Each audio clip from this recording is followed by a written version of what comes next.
Hello, I'm Darren Jackal. I'm in my studio. I talk about product development, design, and mountaineering. Welcome to another edition of Experimental Design, Discourse, and Disclosure.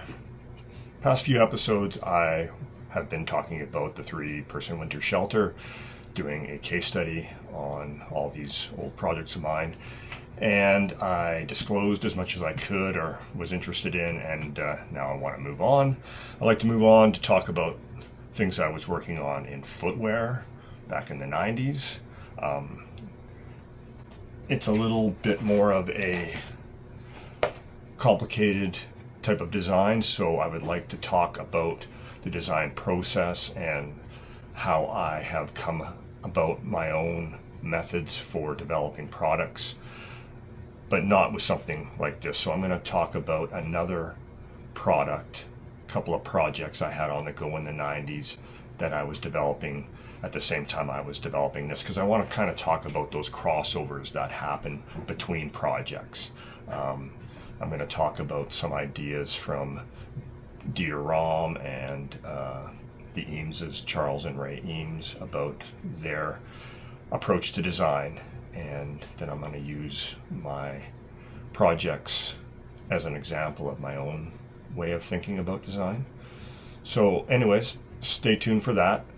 And okay, I want to talk about design, but it's not an easy topic to jump right into. So I thought we'd start with just an overview, and let's just use Wikipedia for this. And first thing you're going to see is the EDDD clock, and EDDD is somebody I will reference as this conversation goes on. But let's see what they have to say in Wikipedia. Design is the concept or proposal for an object, process, or system. Fair enough.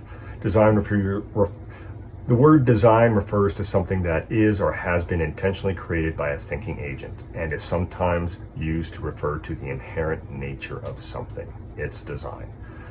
So I'll just say a bit about this. I think it's important to understand that design is inherent to the object. You cannot add design to an object, right? You can add decoration, ornamentation, you can do all kinds of things, but you can't really add design. So that's a distinction I'd like to make.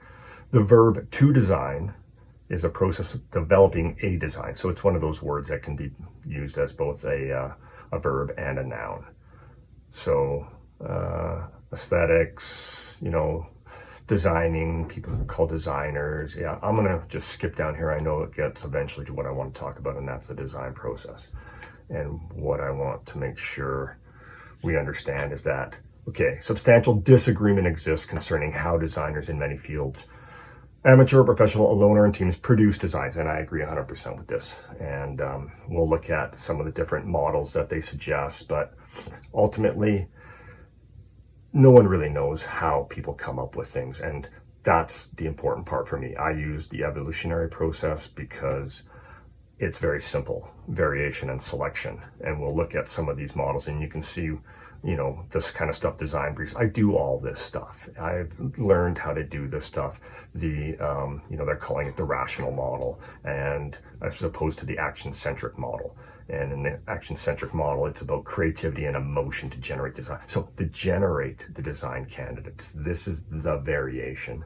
And this is the most interesting and important part of being a designer, is being able to generate the candidates that you're going to put into your environment. So as I've said before, I divide my work into two kind of distinct groups, and that is the quantitative stuff that I can measure and I can get, I can derive metrics from, and then there's the qualitative side of it, and that is, to me, the variation side, because all I need to choose on that side is if the offspring is better than the parents, then we keep the offspring. If not, we go back to the parents and we try again.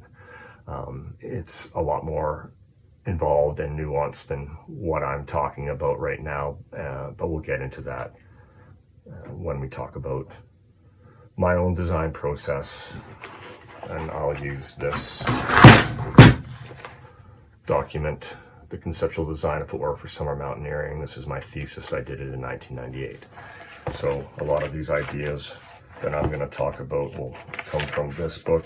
You can see I have a little section here on the design process. And back in 1998, I was all about Salvatore Dali and the paranoid critical method. And this is, where is it? Dali advocates a vacation from reality where every swing of the conceptual hammer, no matter how poorly aimed, always hits the nail directly on the head. Seems like a pretty good place to start as a design process. So anyways, let's talk about that as we go along. Before I go on to talk about my specific projects and products I was developing, let's just take a quick look at Dieter Rams' 10 Principles of Good Design. Now, it's important to notice that he's talking about design in the noun sense and not the verb sense. So let's just take a look. So this is from designmuseum.org. Anyways, good design is subjective and can't necessarily be measured. However, Rams attempted to express what he believed to be the most important principles for design. Number one, good design is innovative, however you want to say it. Good design makes a product useful, usable, desirable. Good design is aesthetic. Yes, it should look good. It should be aesthetic. It should have style. Good design makes a product understandable. Very important. Good design is unobtrusive. I believe this, although this is not so fashionable all the time. I think, well, if you look at Dieter Rams' products, you will see that they are very much take a backseat to the user, right? Good design is honest. Good design is long-lasting. Good design is thorough down to the last detail. This is incredibly important, although we've kind of lost this in the past where everyone's doing beta testing with their users as opposed to coming up with really quality good designs. I think in reality, industrial design is pretty much a lost art. Good design is environmentally friendly. This is a no-brainer. Good design is as little design as possible. I believe this to be a very good idea too. So now let's take a look at what I was talking about from Ray and Charles Eames. And this is an interesting thing that they have to say, which is they're talking more about design as the process, design as the verb. So here's a great quote. Innovate as a last resort, Charles Eames famously said. More horrors are done in the name of innovation than any other, right? So this is a kind of a counter to Rams's first rule that good design is innovative, but we're going to see that it's not necessarily the case. So Ray and Charles Eames did all kinds of interesting things, but what they're more importantly known for is they notoriously favored evolution over revolution, iteration over innovation. Their staggering track record of successful design is due largely to the fact that they perpetually improve the designs and technologies of projects past. So this is kind of my own way of working, is where I take it for my variables. The old saying goes, good artists borrow, great artists steal. And that is my attitude. I will take anything I can find and throw it into my environment to see what happens. It might tell me a lot about my environment. It might tell me something about the direction I need to go.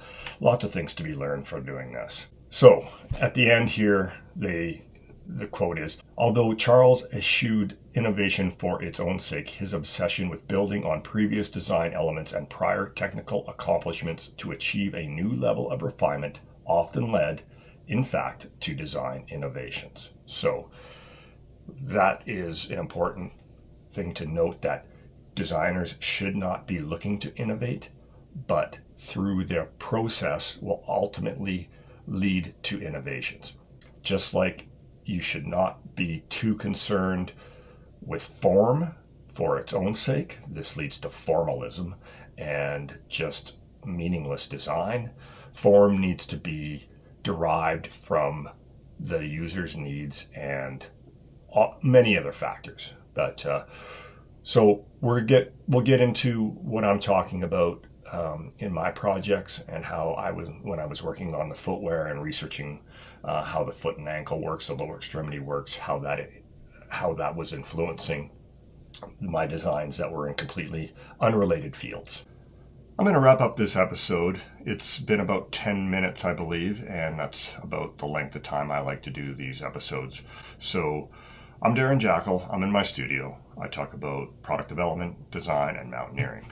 Thanks again. This has been another episode of Experimental Design, Discourse, and Disclosure. We'll see you next time.